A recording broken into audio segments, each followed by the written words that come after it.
Mateus capítulo 19, versículo 16 a seguir. Eis que alguém aproximou-se e disse-lhe: Bom mestre, que farei para conseguir a vida eterna? E disse-lhe: Por que me chama bom? Não há bom senão um só, que é Deus. Se queres, porém, entrar na vida, guarda os mandamentos. Disse-lhe eles: Quais? E Jesus disse-lhe: Não matarás, não cometerás adultério, não furtarás, não dirás falso testemunho, honra teu pai e tua mãe, e amarás o teu próximo como a ti mesmo. Glória a Deus. E disse-lhe o jovem: Tudo isso tenho guardado desde a minha mocidade. Que me falta ainda? E disse-lhe Jesus: Se queres ser perfeito, vai, vende tudo o que tens, e dá aos pobres, e terás um tesouro nos céus. E vem e segue-me. E o jovem, ouvindo esta palavra, retirou-se triste, porque possuía muitas propriedades. Disse-lhe então Jesus aos seus discípulos: Em verdade vos digo que é difícil entrar um rico no reino dos céus. E Jesus, olhando para eles, disse-lhes: Aos homens é isso impossível, mas a Deus tudo é possível. Glória a Deus. Jesus, como de costume, tem uma conversa reservada com seus discípulos e revela o que havia acontecido. Ele evidencia que o apego demasiado à riqueza pode impedir a entrada no reino dos céus. Jesus primeiro afirma ser difícil um rico entrar no reino de Deus e, na sequência, usa uma expressão bem conhecida dos judeus: é mais fácil passar um camelo pelo fundo de uma agulha do que entrar um rico no reino de Deus. Os discípulos, como em outras vezes, também não entenderam o que Jesus afirmou. Eles fazem o seguinte questionamento: quem poderá, pois, salvar-se? Os discípulos também eram influenciados pela crença popular de que as riquezas significavam bênção e era sinal de justificação de Deus. Embora os perigos da riqueza também seja abordado no judaísmo, Jesus esclarece que a verdadeira fonte de salvação é somente Deus. Glória a Deus.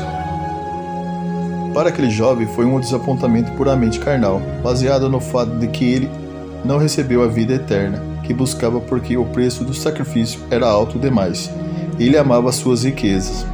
Explicando a possibilidade de entrar no reino dos céus para os que possuem muita riqueza, Jesus disse que dificilmente, significando impossível, as riquezas tendem a dar origem à autossuficiência, a um falso senso de segurança, levando aquele que as possui a imaginar que não precisa de um recurso divino. Então vem a expressão: é mais fácil passar um camelo pelo fundo de uma agulha do que entrar um rico no reino de Deus. Os persas expressavam a impossibilidade de dizer que seria mais fácil fazer passar um elefante pelo fundo de uma agulha. Essa foi uma adaptação judaica colonial dessa expressão, que indicava impossibilidade. O maior animal da Palestina era o camelo. Muitas interpretações improváveis têm se levantado uma tentativa de suavizar essa frase, como por exemplo de que a agulha se referia a um pequeno portão no muro de Jerusalém. Jesus usou essa ilustração para dizer explicitamente que a salvação por meio de esforço humano é impossível. Ela é totalmente pela graça de Deus.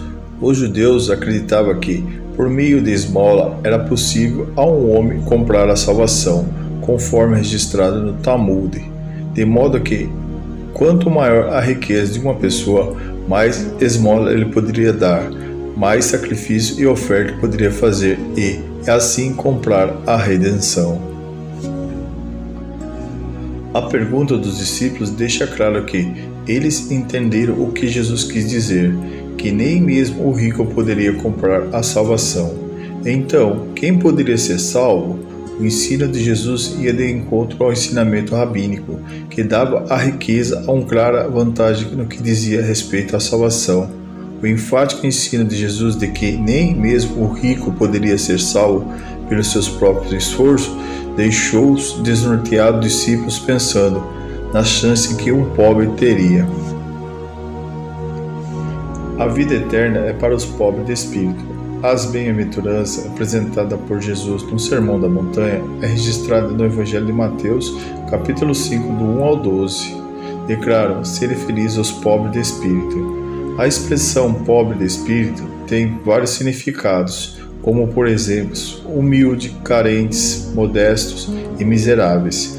Contudo, o comentário bíblico pentecostal afirma que os pobres de espírito são o que percebem que estão moral, espiritual e até mesmo fisicamente falidos e sem a graça de Deus.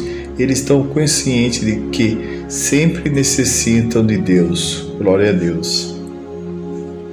Infelizmente, muitos são os pobres, mesmo tendo muitos bens materiais, pois não reconhecem a graça, o favor de Deus, rejeitam a justiça divina, se tornam soberbos e opressores.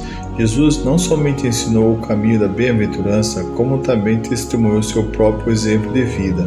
Jesus, tendo tudo, escolheu, por amor a nós, viver como um pobre. Ele chorou pelos necessitados e tratou a todos com humildade e mansidão. Teve fome e sede de justiça. Jesus foi misericordioso e perseguido por causa da justiça. Glória a Deus. Bem-aventurados os pobres de espírito, porque deles é o reino dos céus. Provavelmente um dos mais conhecidos discursos de Jesus. Isso porque essa passagem explicita sobre as condições do ser humano no reino de Deus. Condição essa que tem uma das suas características expressar na ideia pobre de espírito. Cristo expôs o verdadeiro significado da lei, mostrando que a exigência que ela fazia era humanamente impossível de ser cumprida. Mateus 5, versículo 48. Glória a Deus. Esse é o uso correto da lei com respeito à salvação. Ele fecha qualquer possível avenida de mérito humano e deixa os pecadores dependentes unicamente da graça divina para a salvação. Cristo sondou a profundidade da lei, mostrando que suas verdadeiras exigências iam muito além do significado superficial das palavras, e estabeleceu um padrão que é mais elevado do que nem mesmo os mais dedicados estudiosos da lei havia percebido até então.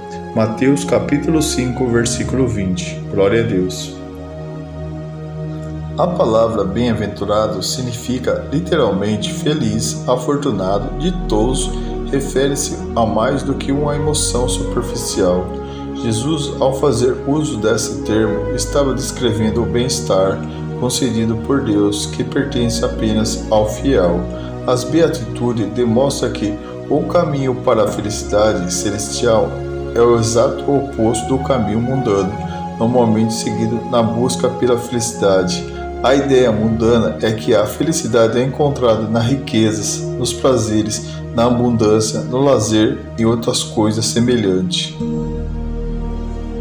Descreve aqueles que estão profundamente conscientes da sua própria perdição e desesperança à parte da graça divina.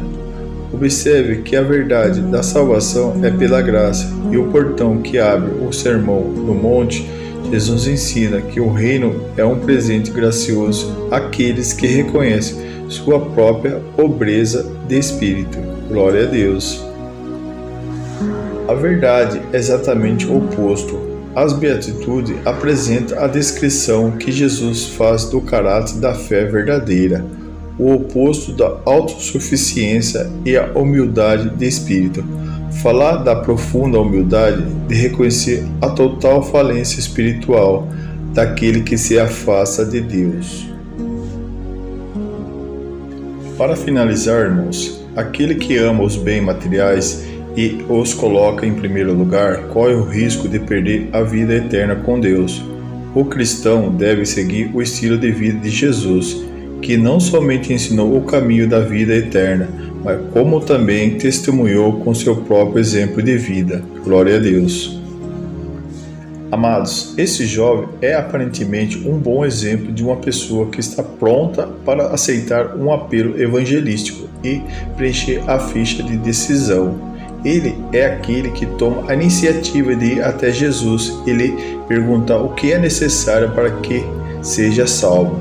Entretanto, após alguns minutos de conversa, ele se retira triste e ainda perdido. Qual é a razão disso?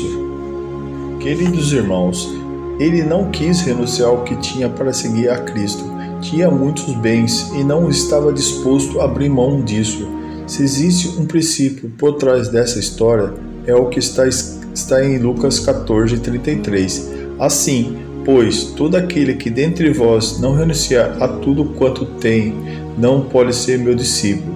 Aquele jovem verdadeiramente desejoso da vida eterna, ao perceber o custo que isso teria, desiste. Amado, Cristo lhe coloca uma condição para o discipulado. Se queres ser perfeito, vai, vende os teus bens, dá aos pobres e terás um tesouro no céu. Depois, vem e me segue-me. Teria Jesus falhado na evangelização? De maneira nenhuma. Ele apenas foi completo em sua apresentação do Evangelho, não o reduzindo a uma fé fácil. Ele não estava preocupado com decisões, estatísticas ou ir à frente, etc. Amados, Jesus queria uma conversão genuína que gerasse um discípulo verdadeiro. Achando-se as tuas palavras, logo as comi, e a tua palavra foi para mim o gozo e a alegria do meu coração, porque pelo teu nome sou chamado, ó Senhor Deus dos exércitos. Glória a Deus. Jeremias 15, versículo